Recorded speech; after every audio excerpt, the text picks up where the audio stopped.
Hey everyone. In today's episode, we're joined by Kirk Wallace Johnson, the author of The Feather Thief, Beauty, Obsession, and the Natural History Heist of the Century. This gripping true crime tale takes us into the world of rare bird feathers, high-stakes passion, and the relentless pursuit of a bizarre criminal and the feathers that he stole.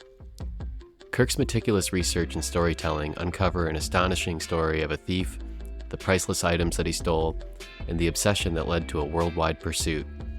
So settle in, because today, we're talking to Kirk about how this incredible tale came together.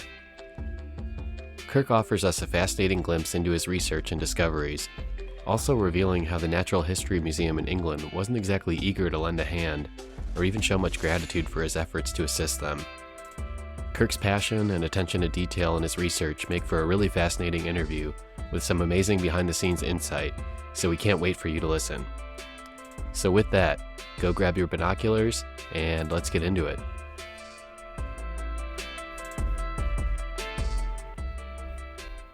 Kirk, we really appreciate you coming on. We've been we've been doing this podcast for a little over a year now.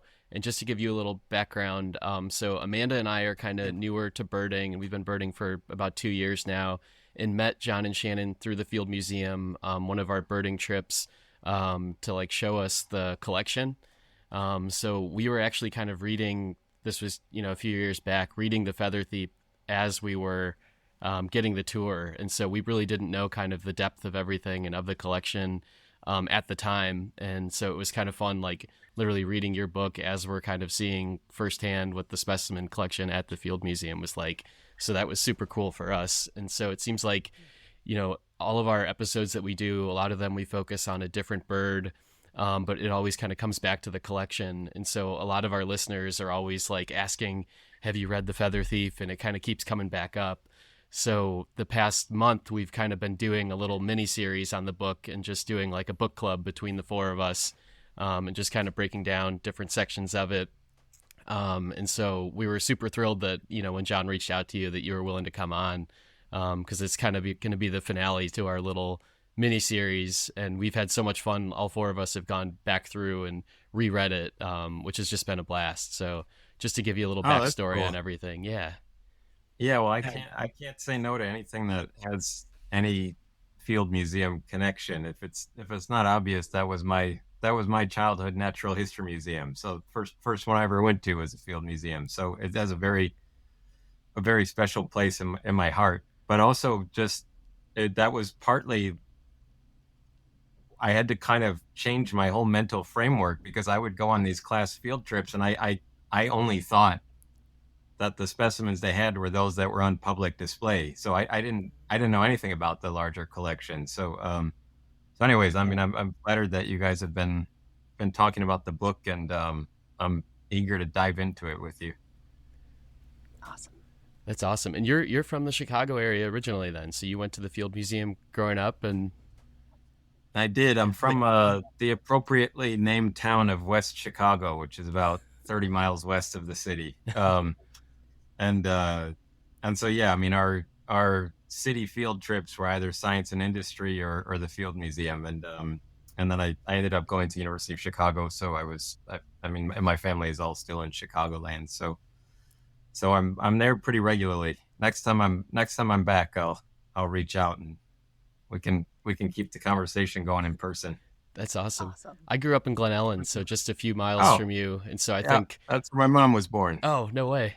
Sweet. Yeah. So I think I, growing up, did the same trips you did, probably with my, it was every couple of years going into the Field Museum, Museum of Science and Industry. And I had the same experience going to the Field Museum. I thought everything that was out on display was everything, until getting to know John and Shannon. So I always like to point out that the tourist guides often have a phrase in them that says something like less than 1% of the specimens they have are on display.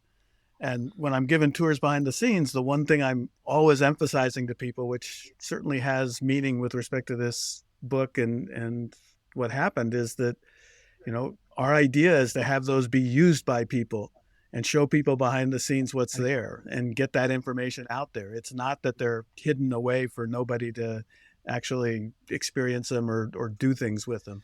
Yeah, that was one of the kind of the points that I really wrestled with in the book was this: there is this kind of, you can cultivate a sense of wonder and awe at all that has gone into the generations of curators that are protecting these things, that it makes you want to just build a huge castle wall around it and protect these things. But it's obviously not the true function of a natural history museum. And so it's easy for me on the sidelines to snipe and make criticisms, but I don't envy that balance that curators have to try to strike between affording access for the sort of propagation of knowledge versus protecting these things. And my wife always groans because in the wake of that book, I get emails pretty regularly from museums all over the world that are asking me if they should grant access to somebody that seems a little suspect, and they're asking if I happen to know, is this guy a fly tyer? Should we let them in? And that's an unpaid gig. Got some other things I need to do to pay the bills, but I can't not reply when they come in. And there have been some instances where I've had to reply to say I probably wouldn't let this guy in, knowing what I know about them. But one of the other kind of, I guess, strange legacies of this book is that, and John, maybe you can attest to this, but a lot of museum heads have told me now that since the book has come out, they've put special locks on the species that are sort of itemized within the book, on the feather thief species, basically, that they've updated the security procedures for any access to those, because a number of institutions weren't aware of just how valuable all of these things had become and how sort of vibrant the black market was. But I'm sure I'm telling you things you already all know better than I do at this point, but it's impossible to get into this story without just getting into every facet of it. So I'm going to shut up and you guys tell me what you want to talk about. Oh, no. Well, you inspired me to get into things on eBay that make my skin crawl. That are still there. Yeah. And you can buy a pretty run-of-the-mill pheasant. It costs $2,000. And there's a lot of them. The last I checked, it's been a little while, but there's quite a few protected species that I find on eBay, and but I think one of the consequences of the book is that they're using more sort of code language and sort of jargon, and they also, I think, have gone deeper underground in that the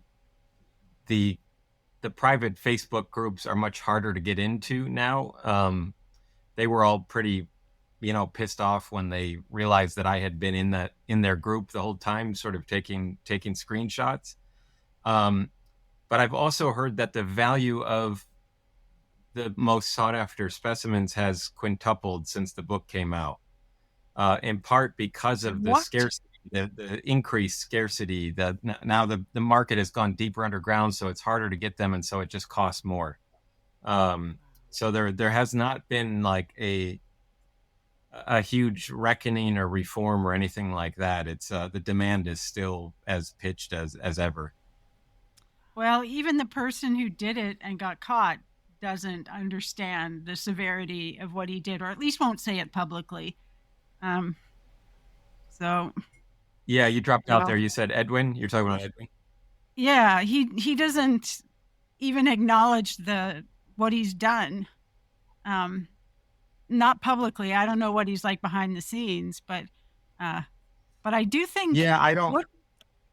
Go ahead. Sorry. What motivated him to talk to you? Do you think? Do you think he could kind of talk around you and make himself look okay, or what was going on there? Well. Yeah, it's a source of sort of endless debate for people that have read the book, and for even my wife, my wife's a lawyer by training, and she was there for the interview recording it, and I could sense her legal training. She was kind of leaning forward, being like, "All right, Edwin, don't answer this question. Like, this isn't." But fortunately, she didn't become his attorney. But I think one thing that I have learned as a nonfiction author now, especially as an investigative reporter, is that I'm generalizing here, but it seems more pronounced in men. But you put a microphone in front of somebody and you swing a spotlight on them and they want to talk, even if it's against their own interests. With Edwin, he avoided me or ignored me for years. I mean, it was, I think, over 3 years, 3 to 4 years before he finally agreed to speak. And that alone, I mean, most authors don't have that luxury to spend that much time. I mean, I was doing multiple things while I was working on the book, but I had the great fortune of basically waiting him out, waiting until enough time had passed. And at some point, I think the scales tipped just a little bit, in that my guess is that he probably saw public announcements of my book deal. And so I also told him, I'm writing the book with or without you. And I think you should have every opportunity to respond to what I know or what I'm assuming. And if I'm way off, then you should have a right to tell me that. So that's how I really approached him in the end was, hey, I've got all these emails that your former customers have shared with me. I've talked to, your mentors, to professors, to everybody that I could find that knew anything or had any personal interactions with them.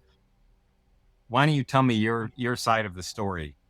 And so I think there was a part of him that probably was curious to find out what I knew. And there probably was some part, I'm only guessing, but that was maybe an attempt to steer me in a different direction, or to sort of stanch the bleeding. But I honestly, in the end, I always wonder, but I for some reason, I think,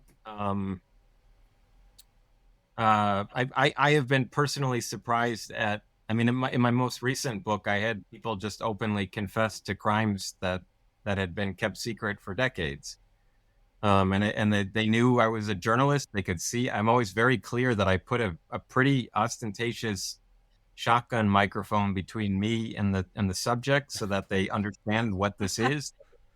And yet they still do it. And part of it, I think, is that I'm really obsessive about my research. And so before I sit down with somebody, I have sort of hoovered up every scrap of information I can. And I've gone to the ends of the earth to try to understand them as well as I can. And I think that it's an unusual dynamic, but I think it gets people, I don't know, more chatty with me. I don't know if that makes sense, but in the end, this is all kind of a guess. Do you think there was a point of pride in him in that he had pulled off this caper and these things were maybe even more valuable and he was more successful than he thought, and it was something people hadn't done before? So does he have pride, do you think? I think it's a possibility. There is a knee-jerk part of me that tries to resist like psychoanalyzing him, but Yeah. I think it's probably a little flattering too that a whole book is being written about him. I don't know, but these are all even after, and I think I hint at this. I haven't read the book since I wrote it, but in the end, I remember doubling back on some of my assumptions and wondering whether or not I had just been played by him, and that maybe he still has the missing birds and all of this. And so this is not a world of like black and white. There's a lot of just uncertainty and points where I thought I knew something, and then that would kind of dissolve in my hands. So and Edwin is I think he's a gifted individual. He's usually the smartest person in the room. And I think that gets people in trouble when that's sort of how you proceed through life. And I think he usually is quite capable of outsmarting people, and he may have outsmarted me. I don't know, but there were plenty of things that I was kind of, I had to have a hell of a poker face to kind of hide my reaction to some of the things he was telling me. So, do you think he's still tying flies? I don't believe, if he is, I'm almost certain that he's not doing it for the community. He might be doing it sort of just for personal pleasure, but like the fly tying community has sort of, it's strange. I was going to say they threw him overboard and ostracized him, but that's not really true. I talked to a lot of guys that said they'd shake his hand and they'd be happy to welcome him back in. But I mean, he's certainly not, from what I can tell, posting, photos of his latest flies or anything like that. But it's so hard to imagine that he's completely given it up, given what a kind of ordering force it was in his life, Then again, he was staring down the barrel of a decade in prison, and so if anything's going to get you to bail on a destructive hobby, it might be that, Yeah, with the caveat that he didn't spend a decade in prison, and yeah, it's a big caveat. So, Kirk, I just this afternoon I was rereading about the interview, and I feel like there was a lot of arrogance from Edwin. I felt that he, was trying to have you. That's what I took away, and just particularly in that he kind of gave you the red carpet to Long, to talk to Long, but on the backside he had called Long and said, Kirk's not our friend, don't disclose anything to him. But then Long was very earnest with you, and really, I feel like you really got through to him in the end. I knew that the interview section in the book was going to be the one that drew the ornitologists and curator friends of mine to complete despair, because I knew I knew that he was full of excuses. He was blaming the museum for being poorly guarded. He was peddling this junk science about DNA, and that these specimens aren't even useful anymore. And if they were, what's going on, guys? Like, why haven't you gotten on it or anything? And so I knew I had to include all of that as a way into his psychology and how he rationalized his crime. But I think John, you were there when probably in Chicago when I spoke to that whatever that the Society for Preservation of Natural History collections, which actually had folks from the Natural History Museum in attendance in Chicago. And I wish there was a recording of it, because it was a pretty combative exchange. But the other curators in attendance, there were people crying when I was going through the sort of blow by blow of what happened. But I don't want to jump around, but even then, that was maybe that was with a year or less than a year after the book had come out. And even then, I think the museum was still, the Natural History Museum in the UK and in Tring were still, missing the forest for the trees, and still in damage control and reputational control. And they were basically, my recollection of it, and I took pretty lengthy notes right afterwards, was that they blamed the detectives for being kind of clueless and not recognizing. They claimed that they knew right away that it was Edwin. And this was somebody who introduced herself as speaking for the museum, and she was telling things in front of an audience of, I don't know how many, 500 plus people, that are demonstrably false. And they are proven false by the investigation of my own, and also by the police there. But where they were basically saying, we knew all along that it was fly tire, and yet it took 15 months for any arrest to be made. And the breakthrough tip, as you've probably gotten into in these podcasts, but it came from somebody outside the museum. It came from an undercover detective in the police service of Northern Ireland. So, I if I sound a little annoyed, it's just that, it's, I don't know if it's at the Field Museum, but for a while, the book was sold at every natural history museum I went to. It's still in the Field Museum bookstore. Okay, good for them. The only museum it apparently will never be present is the Natural History Museum in the UK. And they have, when I was in the UK on tour, there was some news program, or I don't remember what it was, but they were filming some like a profile on me, and they wanted to film me at the museum in Tring, and the response that they got was that under no circumstances is Kirk Johnson welcome at the museum. Oh my gosh! And it's a little. I mean, now I kind of just can only chuckle about it, but they don't seem to recognize that this entire book is a love letter to their institution, and that I spent 5 years of my life trying to track down their specimens to get them returned for them when they were doing nothing to track them down. And do I wish I had found all of them? Of course.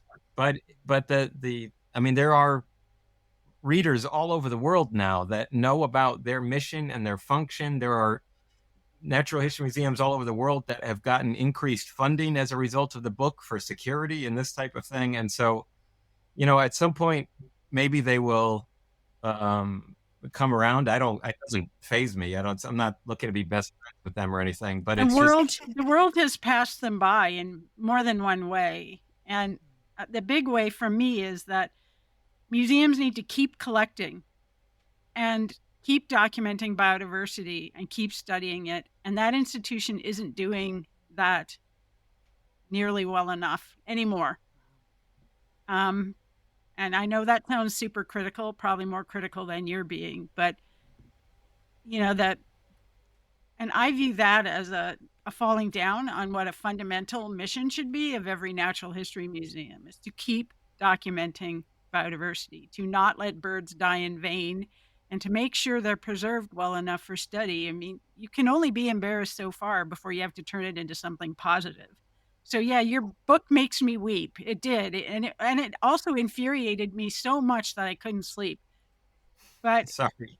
But what it does is it turns it around. It makes me even more committed to making sure that people are behind the scenes of our institution, so that they know why we have them. They can see them up close, understand their value.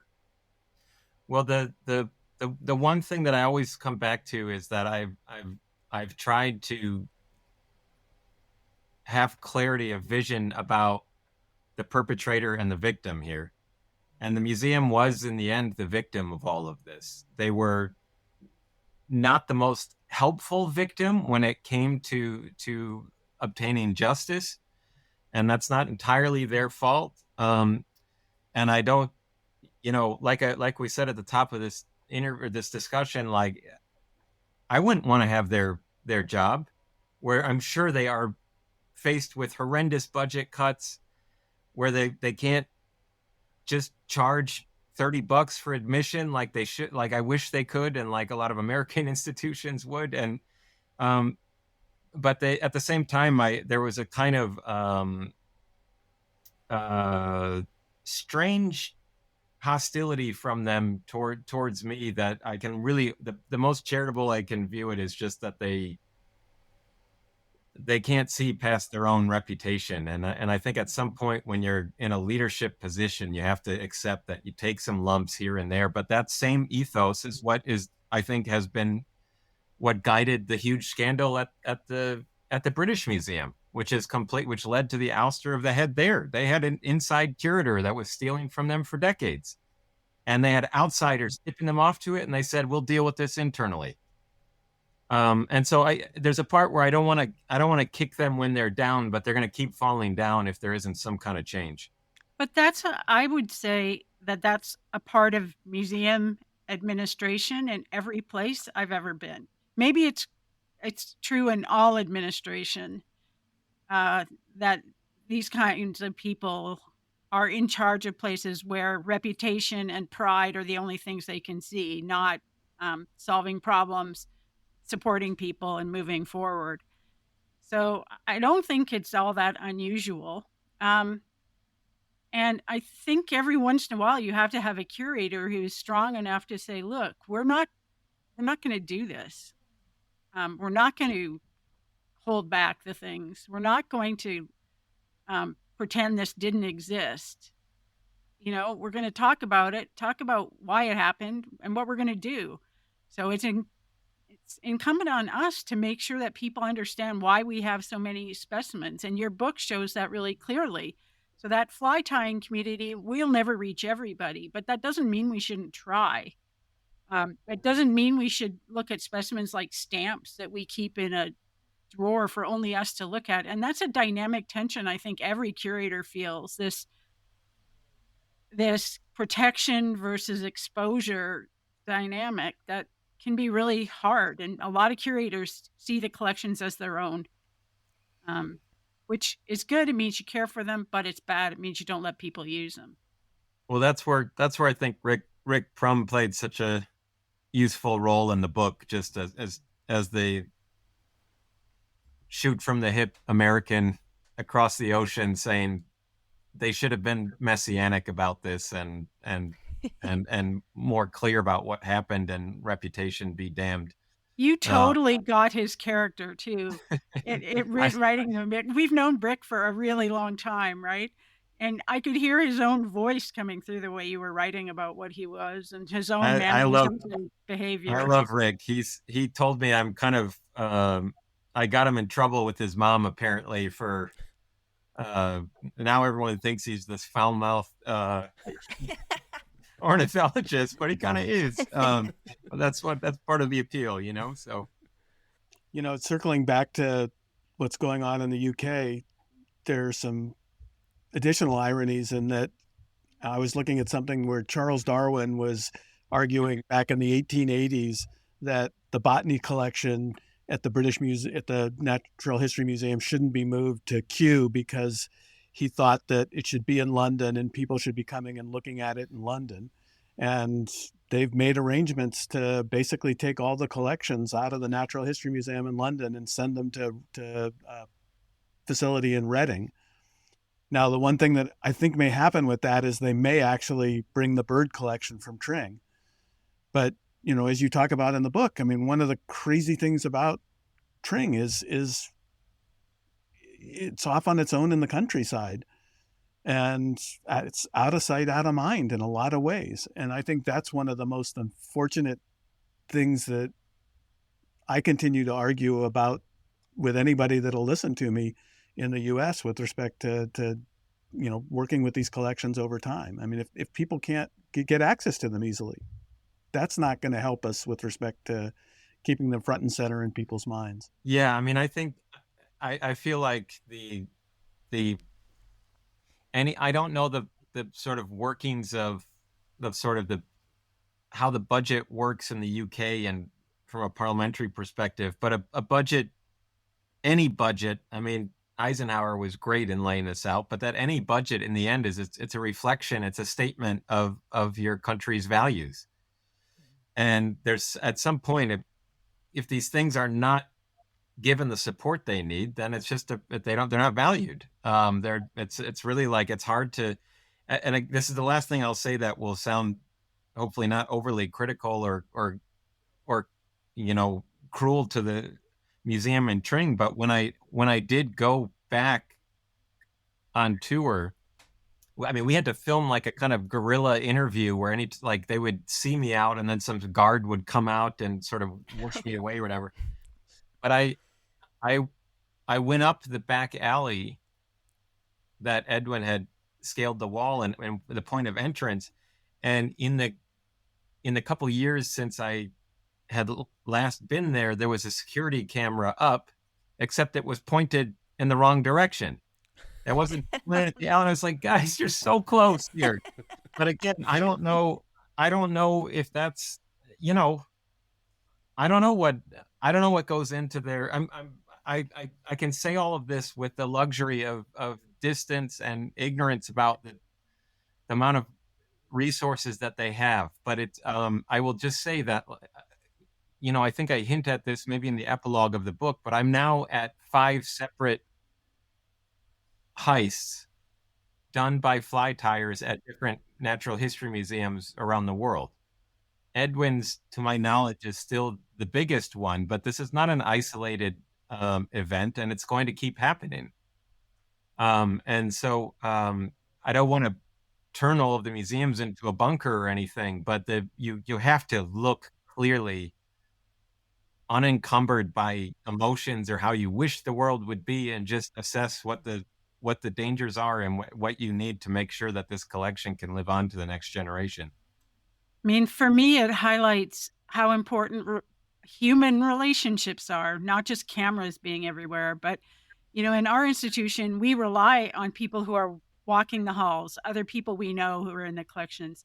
We rely on housekeeping to alert us if they were to find something, security who goes through the museum every night, making sure there's nobody there who shouldn't be there, and that there's no broken windows and things like that. So it really does take everybody, and the only way you accomplish that is through relationships.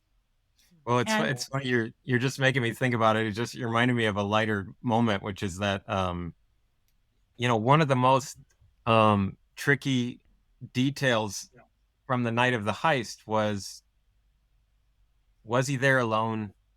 Yeah. What was the size of the suitcase? How did he fit all the birds in? And you know, John, I can't remember if I ever asked you this, but I certainly asked Rick. I asked John McCormick out here at Occidental, at the Moore Lab of Zoology. But at some point, and these are people that I know well, and I remember saying, like, can I just come into the collection with the suitcase and just let me just give me like an hour and just see how many birds I can fit? And it was just like a hard pass from everyone. But it's even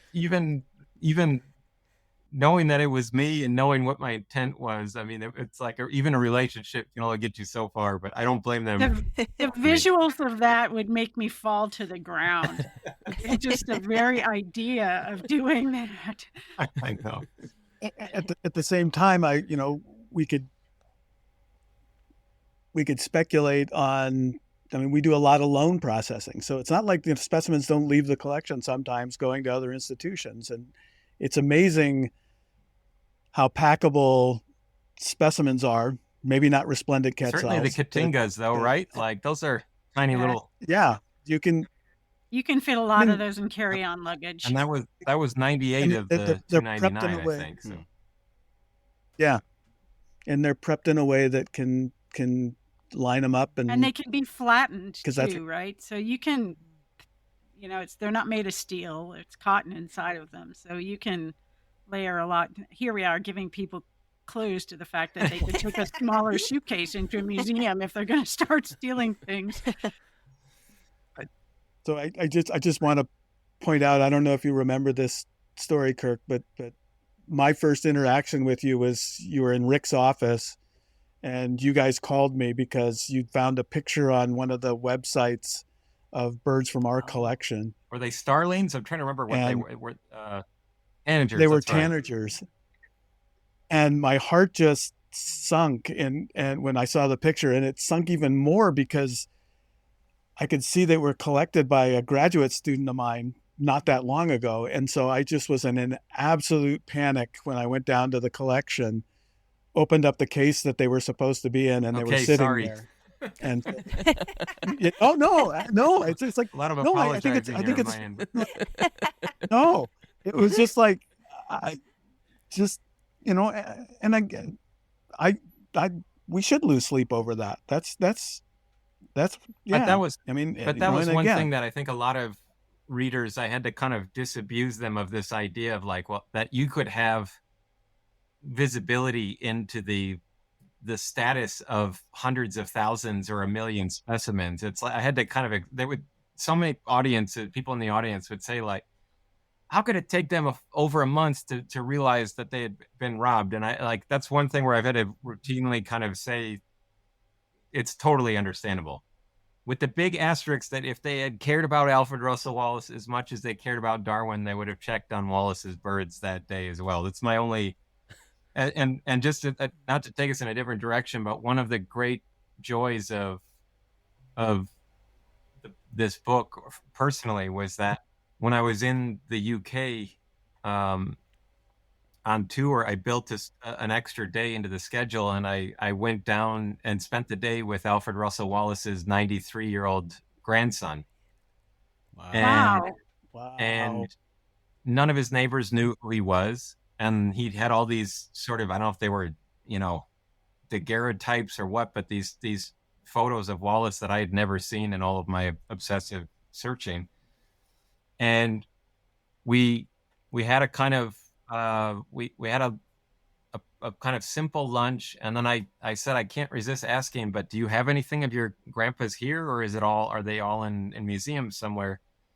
And he brought me down the hallway to this spare bedroom where all I remember was that there was just a dresser in it. And he's like, open the bottom drawer. And the first thing I saw was this thick sheaf of correspondence. And there were Darwin letters in there. There were just sitting in the drawer. And he said, look underneath there. And there was the pocket watch that he saved from the burning boat. Wow. And his field glasses that he sighted the birds of paradise through for the very first time. It had his initials carved on it. And I went out into the backyard and I'm peering through this thing at birds. And I was sort of just kind of overwhelmed by the moment. And I sat down on this old bench in the backyard that was just getting, rained on and snowed on every year. And Wallace's grandson came out and said, oh yeah, my Alfred made that bench while he was writing the Malay Archipelago, and he would sit out there and so it was just this really kind of magical connection to the past, to these things that I've been writing about, and he has since passed away. But those, I made sure, because I'm now friends with the family, but I made sure that all of that stuff is in good hands and being taken care of by his other descendants now, by the next generation. So I feel like that at the University of Chicago. Every time I go into one of the oldest buildings, a seminary building in particular, and the steps are worn in the middle, and I just think of how many people's feet have gone through the, centuries now up and down those stairs. And yep, I know those steps well, and I spent most of my time at the Oriental Institute right nearby, but same thing. Kirk, so prior to writing the book, I was just curious because you do such an amazing job of just like weaving in all of these different details, going from Wallace to the Rothschilds, and it's just like so well researched.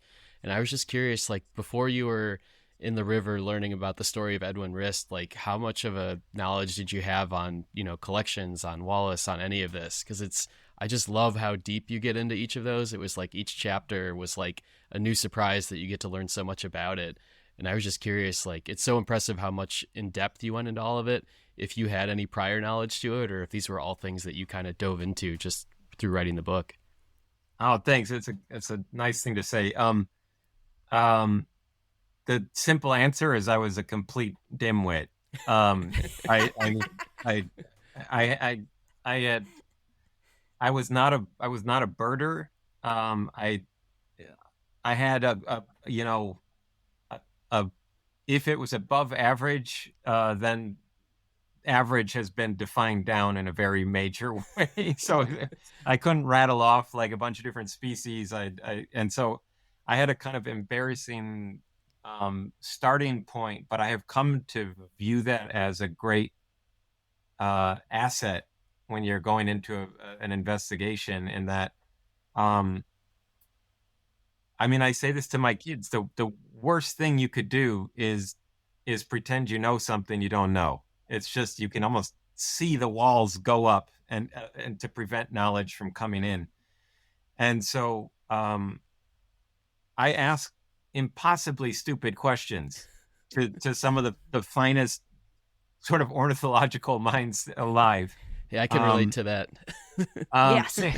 What do you mean? But I was also, I guess, in some ways, a representative of my readers, that none of us knew about any of this stuff. And I think for most people, the thing flapping by is just a bird. A museum is just like, well, we said earlier, it's just what you see on the field trip and you kind of forget about in the decades that later that follow, when life kind of takes over.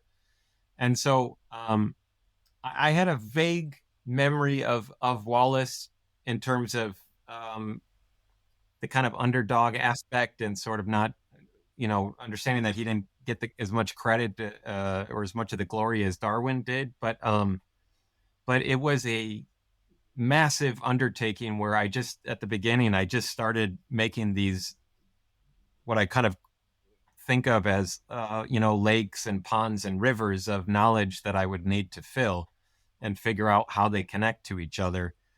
And so it was just, tons of biographies, tons. And I mean, there must be, I would guess, between 10 and 20,000 pages of transcripts of interviews that I did with not just fly tyers, but with ornithologists, with biologists, with all of this, with ichthyologists. And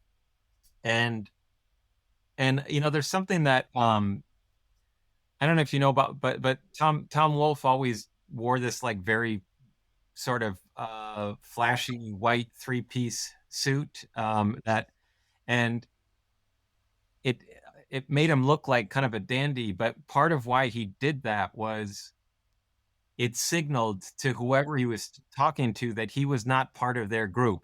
And so when he went down to like write about NASCAR or something, he could ask a question that without worrying about his pride or anything.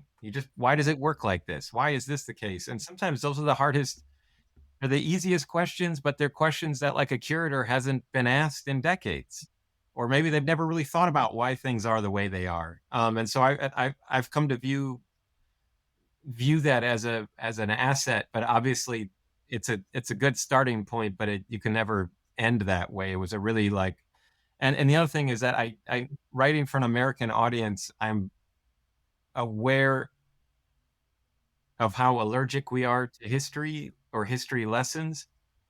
And so one of the hardest things to write in that book was the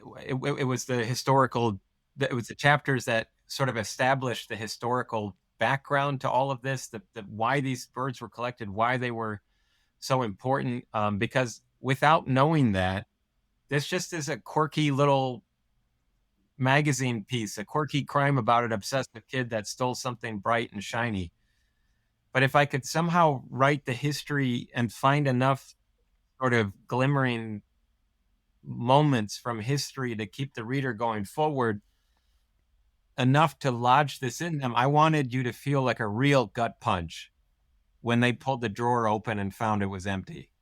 Like that, I wanted you to feel how big that loss was. And so, there are some little anecdotes in there that to me were such a godsend, because it was a way of like hopefully making these past episodes exciting. Like one of my favorite things, which is just it doesn't explain the importance of the collections, but it was somewhere in Greece, but there's that one quick little vignette of World War I, I think, and a mortar blows open a crypt, and they find a bunch of ancient hooks in there, and then they use these tied some feathers to these hooks, and then they caught like 1,000 fish or whatever to feed the troops.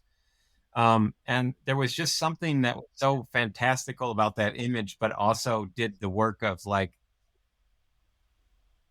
connecting us to the past, showing that some things, for all that the world's changed, that it hasn't changed that much. I don't know if I'm making any sense right now. Yeah. No, that's So for me, the lasting heartache is that they cut the tags off of the skins. To me, that's the worst sin that you would do that you would cut the tags off of the skins and separate those things. So there's a crazy irony in our collection, and when you get here, I'll show it to you at some point, is that we have a greater bird of paradise in the drawers that I often describe to people as one of my favorite birds in the collection. And when you look at the tag, what it says on it, it says, "Old specimen collected by Wallace, Aru Islands." And I like to point out to people, because everybody gets excited when they see the word Wallace on there, that he didn't even write that. That whatever's going on with that specimen, and as a matter of fact, Paul Sweet, who's the collection manager at the AMNH, when I started talking about this, because we got it on exchange from the AMNH, was like, "Why did we give that up? It says Wallace on it." And it's like, because there's no data that says Wallace actually collected it. Somebody else wrote it. And he probably did. His assistant but Ali we don't know. or whatever. I think did you bring that to the event? I think you showed me that specimen. I might have. Maybe I did. Yeah, it's just, but it's just such an example of tags and the associated information, as Shannon's saying, that it's like so critical with everything. And that tells a great story in this sense, but it's not the same as telling you which locality that red ruff fruit crow came from. Yeah, and that's another one of those things that comes up regularly in from the audience. It's like, well, why don't they just photograph the tag with the specimen? Why is this so crucial? And I have to then walk them through like how many years that would take and how much money they would need for that. And then even then it's like, the most trained eyes, I'm sure if you had 10 specimens gathered within 30 years of each other in the 1800s and you had the 10 tags, you couldn't put that puzzle back together again, right? Well, these days we might be able to a little bit, because North American birds are getting so much smaller over the last 40 years that you can't tell you exactly, but we might be able to tell you to which few years a specimen actually came from by its measurements. So that's how fast we're changing the evolutionary landscape for birds. So, that's interesting. Yeah. So I don't know how much variation there is. And, we don't have enough specimens from back then in many species to even start charting the kind of changes that we might have in over 200 years now. But that's why we keep them, is because in 100 years, people are going to be able to come into our collections and do something they can't do anywhere else in the world, which is look at common North American species that have smashed themselves into windows in Chicago and gotten smaller. And do they keep getting smaller? Biology is about statistics. You need enough to say with any confidence what you believe. I did, by the way, it didn't factor into the book at all, but I had read all of these sort of Victorian era guides on how to prep a bird. And I told John McCormick out at Occidental here, like, can I come do one? I want to see what the process is. And he let me come into the lab, and there was some window kill from somewhere on the East Coast, some cowbird or something like that. I don't even remember what it was. And it was like they were all gathered around, and they were, I was asking these, like, can I squeeze the eyeballs? I want to see, like, I read this, and, it's just like, I was going hardcore nerdy about it, but I just wanted to see like what it was like. And also it allowed me to kind of appreciate what an art form it is, like how easy it is to do it wrong. And how important it is. You need to bring your kids to Chicago on members nights, because that'd be fun. For 2 days every year, we open up behind the scenes, and you can come behind the scenes, and we always have people preparing specimens at that time, so cool. that you can look up close and see that what you see is not like a horror show or a TV crime thing. It's, there's not blood squirting out of their eyes and stuff like that, but But you can get a feel for what it's like. It's funny because there's my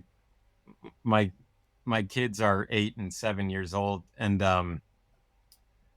I accompanied their class field trip to the Natural History Museum here in LA, and I obviously know everyone there, and so they were giving the class kind of behind the scenes access, and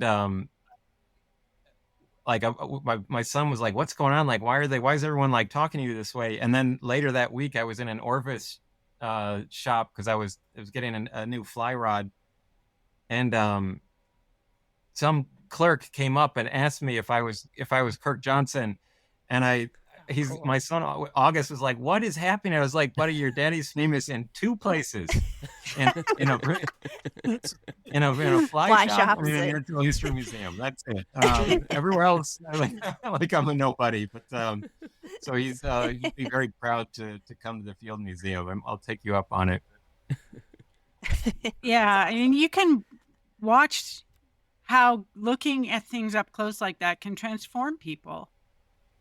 And we should be helping to transform people, because if we want to save the earth, they have to have kind of an emotional reaction to biodiversity, or we're completely sunk. It can't just be that they're worried about their own survival, because then they'll do all these crazy things, spend all this money on carbon capture and the places that are interesting scientifically, but you have to bring it down to, why do we care about the planet? Why do we care about people? Why do we care about birds? Why do we care about these things? One of the happiest sort of things that I've experienced from the book is so many people that have become birders as a result of it, or have taken up fly fishing as a result of it, because both of those things require engaging with a part of our brain that is lost to most people now in modern life, and they require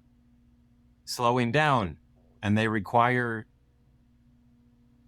discipline and the brute force of study and training and memorization in these things. And you can use, I use the Merlin app way more than I should, because I know it's keeping me from just doing the work of just putting the time in with field guides and memorizing it in a deeper way than just, oh, here, I just have to press these 5 different steps or whatever, and I've got the bird. And I look, and I've identified that same bird 37 times before.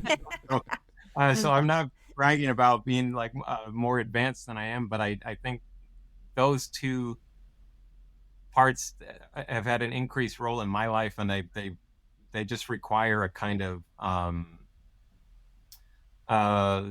slowing down that I think is has the effect that you're talking about, of connecting us to the planet in some deeper level than how we're currently experiencing it. Did writing this book change the way you looked at books and your research that came afterward? Yes, yeah, in a well, in some ways it was a kind of defining experience for me, because I had never seen myself as an investigative reporter. I didn't see myself as even really a nonfiction author. I discovered this story while I was supposed to be writing my first book, which was a memoir, which accesses a very different part of your brain. It's more of a interrogation with your memory than it is. I didn't have to do hundreds or 1,000 interviews for that book.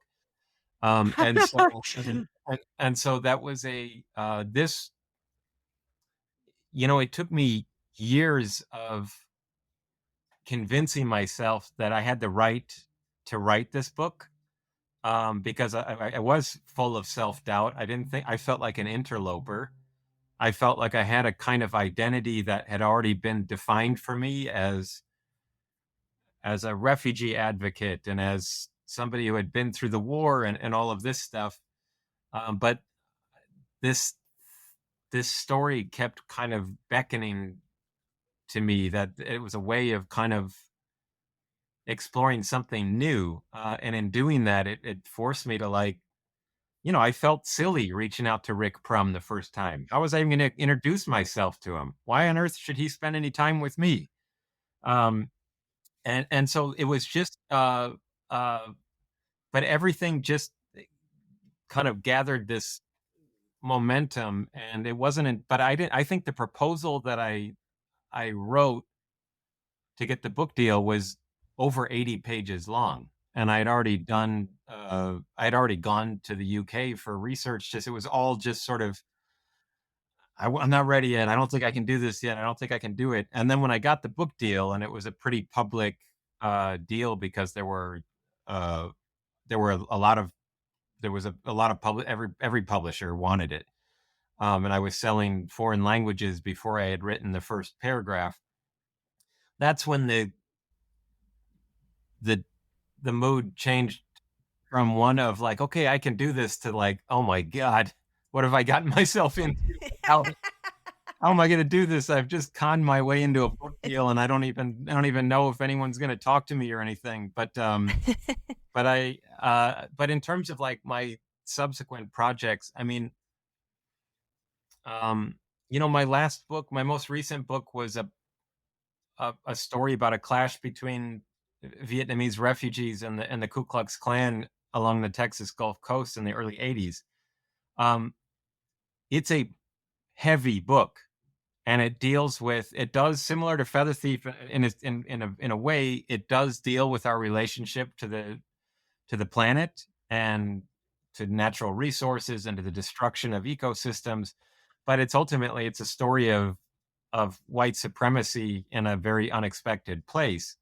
But it took everything out of me writing that book because of the subject matter. And of course I wrote it during the pandemic, so I'm sure that didn't help, because I had to write it between 8 at night when my kids were asleep and about 5 in the morning for 2 years or so. But the only reason I'm mentioning all of that is I think The Feather Thief is, in some ways, it's an escapist read. It's not escapist for you all, given what you do for your day job, but for the average reader, this is just bringing them into a world they've never heard of, but it hopefully, wrestles with something more important at the same time. But if I have to go give a talk to an audience about The Feather Thief versus a talk to an audience about The Fisherman and the Dragon, my more recent book, one of them, when I get home at night, I'm in a real happy, upbeat mood, and the other one, I just want to go to bed because it takes everything out of me. So, in some ways, I feel endlessly lucky to have discovered this story, and it really does. I think it just came out, and I think like about its 15th language or so. It just came out in Russian. It's still selling all over the world. It's like people are. I get emails every single day from readers that have just discovered it, and so that has been like a true joy, just seeing that like such an unlikely story has had this kind of life, if that makes sense. I mean, to me, when you go through your own journey at the beginning of the book, you did something really courageous for yourself, right? Really taking a chance on yourself to be vulnerable, to say, I don't know. And to me, that's why I like spending so much time with children, because they don't care. They're going to ask you a question. They're going to demand that you tell them how it works. Without preconceived ideas or embarrassment. They just do. And so and they can be relentless. Like nothing has, talking about kids, I mean, nothing has humbled me more than when my kids ask me why. Just 3 letters. And it usually if you think back to any body of knowledge, usually you can, if you're smart, you can answer the first order. You can give some explanation, but then if they ask you why, you're usually hopeless, unless you spent your life. I mean, my daughter asked me why the sky was blue the other week, and I knew that at some point, and I was just like, I don't know, sweetie, I can't remember. And they ask me that all the time, and I never.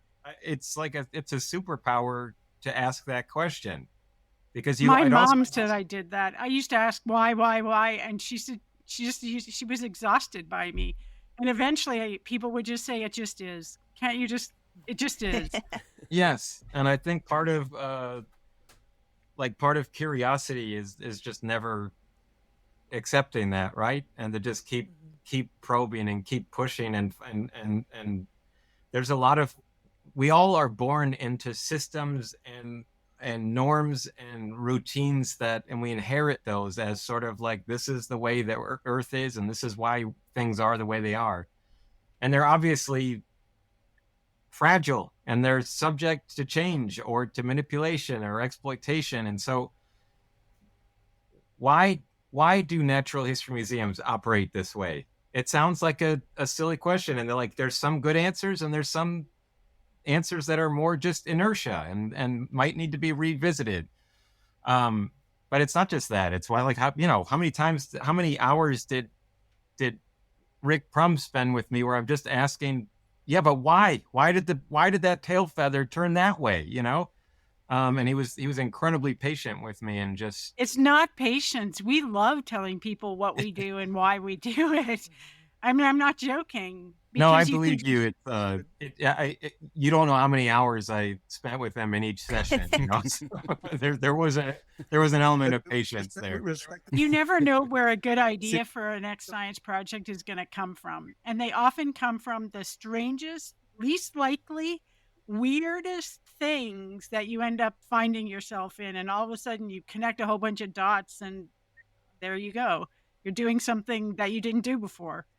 And you're not going to do that on your own. This is inherently a social endeavor with a lot of different kinds of people feeding ideas into the mix, and they kind of form their own pieces of art in their own individual and unique ways. That's where science projects come from. They don't come out of my brain. In a way, that's how this book came about. It was just an accidental. If I had chosen the next result in Google for a fly fishing guide in New Mexico, I would have never heard the story. If I hadn't glimpsed the salmon fly in his fly box, I would have never written the story. And just by the way, that guide, Spencer Syme, twice had to go to law enforcement for death threats that he received from people within the community for the sin of telling me the story in the first place. Oh no. And he has been disinvited from the kind of main fly tying festivals for a period of time, saying that he's not welcome, and certainly not tying with substitutes is not welcome. And so, I mean, that pissed me off, obviously. But he also has people from all over the world that fly to New Mexico now just to book up the feather thief package that he sells. To basically, He takes them to the spot on the river where he first told me the story, and he teaches people how to tie substitute feathers with dyed feathers. Good and for stuff. him. Yeah, that's awesome. So you just went to the why question that I have, which is that why hasn't the fly tying community been able to go the route of saying, wow, who can come closest to these Victorian flies using absolutely legal material? I mean, it just doesn't. That's the thing that bothers me the most. Well, likewise, I think this is my simplest answer, is that most of these guys have spent obscene amounts of money, in some cases hundreds of thousands of dollars over decades, to get these feathers.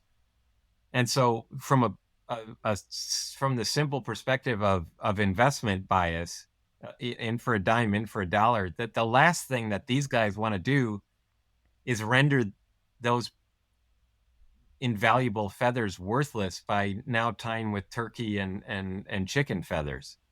That was the whole thing. That's the whole status. That's how you reach the mountaintop in this community.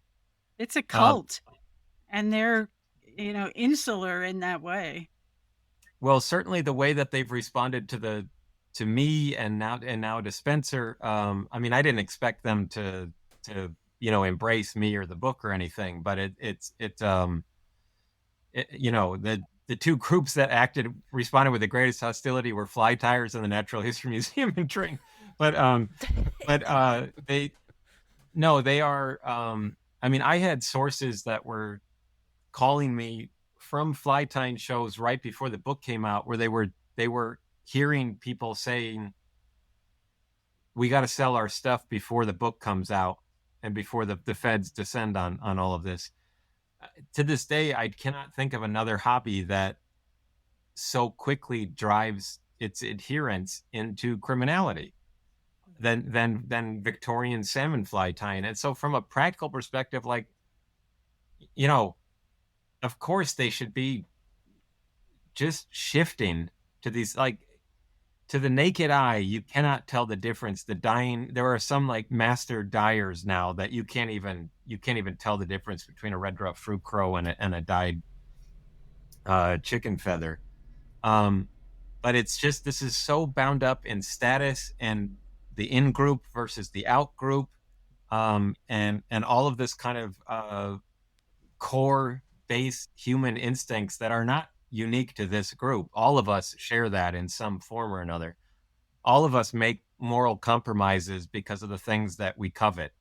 And some of them are minor, some of them aren't. Like I have an iPhone like everyone else. I know it's using rare metals that are being extracted to great ecological destruction all over the world. I know that at times they've probably been assembled with child labor. That's just an unpleasant splinter in my foot. That once you're aware of it, you either like make a change or not. And we don't always make those changes. And so there are times where I think of this group as completely foreign and strange and cult-like. And then there are times where I'm like, every single person who picks this book up, every single human alive belongs to at some point on the spectrum. And all of us have some kind of blind spot. Now, we're not climbing museum walls, but there are things that that obsession or desire or insecurity or whatever, I think, drives us to a kind of myopia at points. And I think it's like the best you can do is try to be aware of it at least. But this is obviously an extreme example of it all. Yep. I put it up there with elephant poaching and getting rhino horn, but you're right. I mean, it is a spectrum. You earlier on mentioned some other thefts from museums. Was there anything else that you came across when researching that shocked you as much as this, or was close? Well, I mean, I can't remember what's in the book, but I know of two thefts that happened, if I recall, prior to the Tring heist. European, like mainland Europe, the institutions, and in that instance it was an American fly tyer that had landed a gig as a pest control operator, and he was taping tens of thousands of dollars of birds into his sort of overalls while spraying for mites or whatever. I knew the identity I know the guy's name, and I can't remember all of the twists and turns, but there was some kind of forbearance or leniency that was given him because he had a late stage cancer diagnosis. And so they just sort of let nature render its verdict, so to speak. John, I think we were on one chain. I won't go into details, but an American institution where it had fallen into kind of a lack of oversight at a university, and there was a grad student there selling birds on eBay. And I don't I don't think there were ever charges brought. I don't know that was just something that was just swept under the institutional rug, basically. And that one I had to wrestle with whether or not I was going to say anything about it, but it also it was so clear that like the damage was done already. Even at the LA Natural History Museum, which hosted the sort of first launch of the book on the tour, they brought me, they gave me a tour shortly before the event, and they showed me crowbar marks where somebody had pried open a case there, and the same species of bird stolen, and that they have as what's in the book. There were Cotingas. I think there was a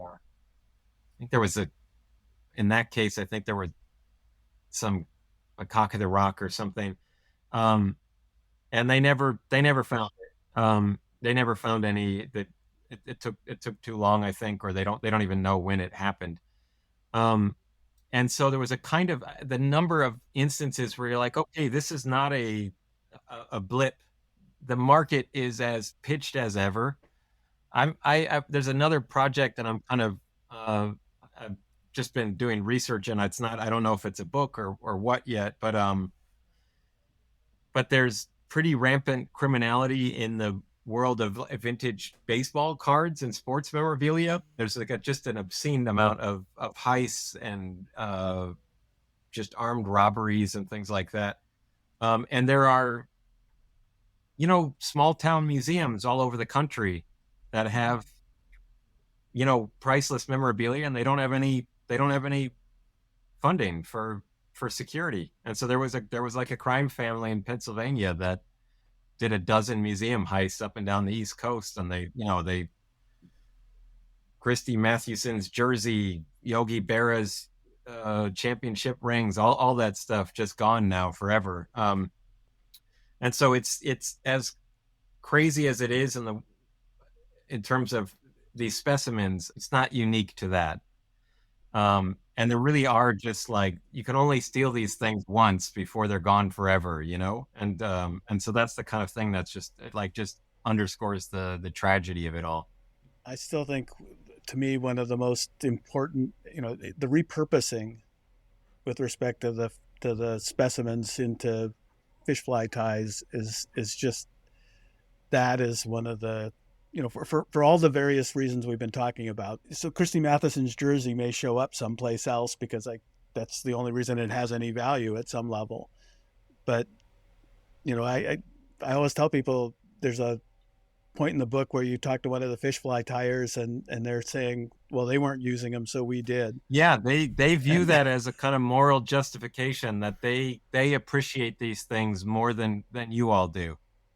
And let us marvel in their beauty. And it's tough to say, but there is a kind of strange, it's not a perfect overlap, but they can go the distance on these species and their love of them, but they love them for a very different reason than the scientific community does. But there were times where I would be in an interview with a fly tyer, and they would be talking at length about the distribution, the deep history of the red ruffed fruit crow, and it sounded like I was talking to an ornithologist, but they were talking about it in terms of how to get their hands on it. Yeah. I need to send you a Google search I was doing where I typed in the words Edwin Rist, and I took a screenshot of it because up came Edwin Rist, American ornithologist. Oh boy. Yeah, that's I guess AI run amok there. I don't know what that is. Well, yeah. So the hope, the only hopeful thing there is that somebody said to me, well, maybe they were looking at the search engine was looking at the fact that you search for ornithologists all the time, and that's why they actually attributed that. I'm not going to be that charitable with respect to. Well, if you don't use my middle name, most of the Kirk Johnsons that pop up are, they're mug shots, so I wouldn't put too much stock into all that. Kirk, I kind of going back to how the fly tyers view feathers differently. I just reread today how you went to Norway to interview Long, and I was struck how you repeatedly checked in with him to ask, have you sent your, book, your album of feathers back? And it was several times. It was no, not yet, haven't gotten to it, even though he was morally struggling. And then it sounds like he finally did at the end.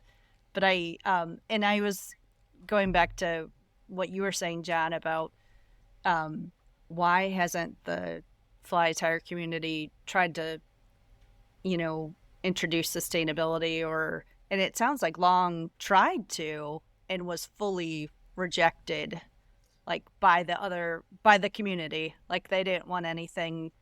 They viewed that as a inauthentic pursuit. Yes. Yeah. And to my knowledge, because I mean, people send me, photos and links all the time, but to my knowledge, he's now fully back to just tying the classic way. With oh no, yeah. So he's back to the sort of status quo ante. But no. But yeah.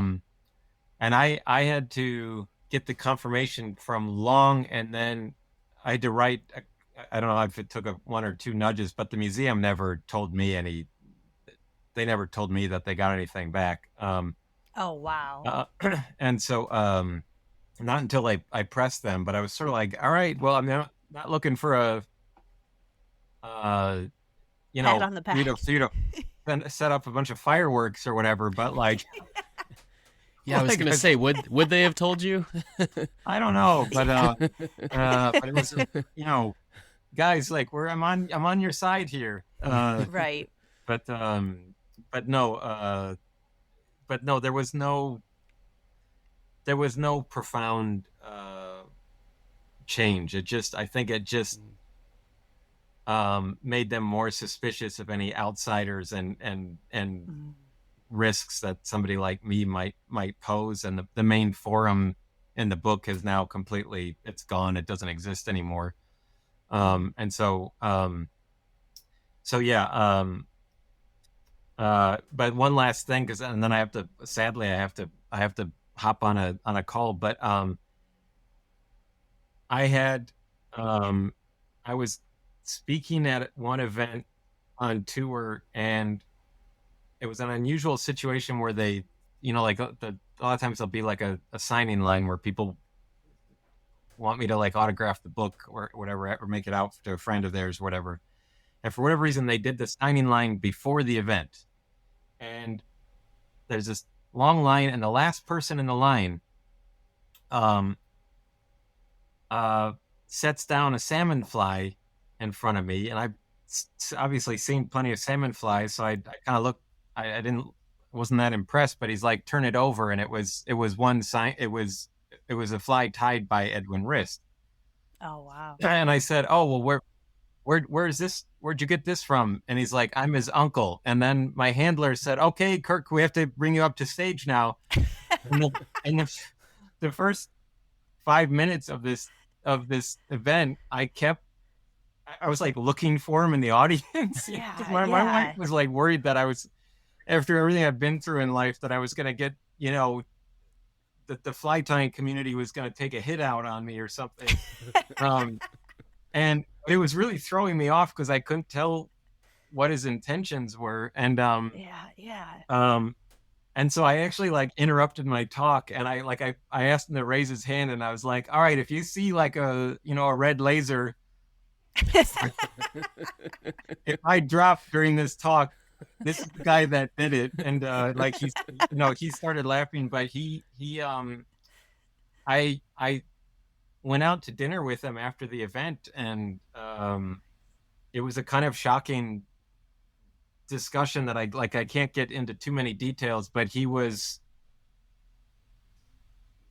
illuminated a lot more about what went on, but also he told me I was too charitable and too I went too easy on Edwin. I didn't feel in the end that it was.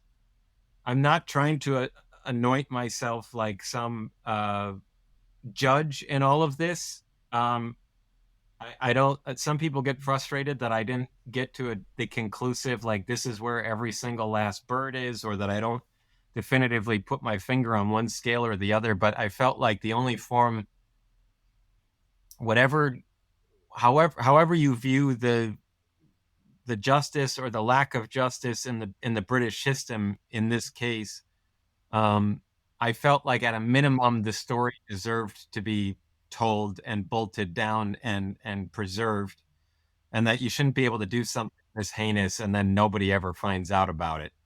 And so that's what was animating me all along. But by the end, I think it was in the book, but I kept getting tipped off to other sort of ornithological crimes or museum heists, and my wife was like, "Is this it now? Like, is this what you're going to be doing for the rest of your life?" And so our lives, yeah. And so, I'm so like delighted that people have discovered the book, but I know it's going to forever be like an unfolding story. So even though I feel like I'm done with it, I'm not. Like I still constantly am getting tips, and I'm rooting around to see if I can still find them. So do you think you could ever get his uncle to go on the record with you? I don't know. It's a good question. But I also really felt at some point that like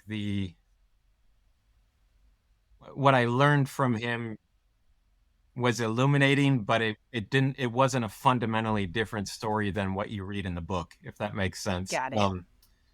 So the book still kind of, I think, accurately speaks for itself. So that's awesome. Well, Kirk, I know you've got to take off soon. So we just wanted to say thank you so much for coming on. This has been so wonderful, and you've been so kind with your time to come on and talk with us. So thank you so much. Oh, thank you all. I'm really flattered you read the book and are having such great conversations about it. So so really, thank you. Thank you so much. Thank you. Yeah, thank you.